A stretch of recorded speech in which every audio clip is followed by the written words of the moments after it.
Sasa ametoka hapo, ameenda kunitukana huko kwa Wajaluo huko Rusinga Island.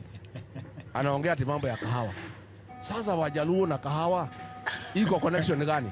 Alright, mambo yanazidi kuwa mabaya, mambo yanazidi kuwa magumu kwa aliyekuwa naibu wa rais Rigathi Gachagua. Hii ni baada ya Rais William Samoei Ruto kumwambia Gachagua ya kwamba yeye aliharibu uchumi na bei wa kahawa katika region ya Mount Kenya.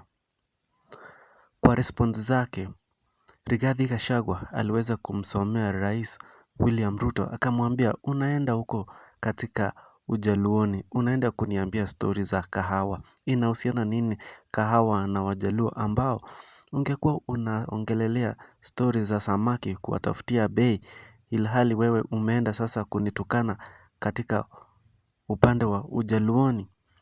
Hii ni kitu ambayo imemsababisha Rais William Samoei Ruto kushikwa na hasira na kusema ya kwamba Rigathi Gachagua ni mkabila. Kila mahali akienda anasema tu hao ni Wajaluo, hao ni Wakisii, hao ni Wakale, hao ni Wamasai. Kitu ambacho Rais William Samoei Ruto aliweza kusema alimfukuza Gachagua kwa kueneza ukabila. Sijui kuna yepi mtazamaji wa P-Media kuhusiana na hili. Nataka tukaweza kusubscribe kwenye P-Media kama hujaweza kusubscribe ili tukipost kitu unapata. Thank you for watching.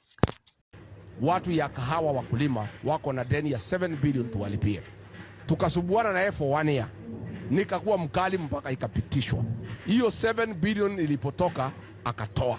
Sasa wewe Kasongo, kabla uende kuambia Wajaluo mambo ya kahawa, ningetaka uambie wakulima ya kahawa kwa nini hii bilioni 7 Rigiji aliweka kwa budget uliondoa.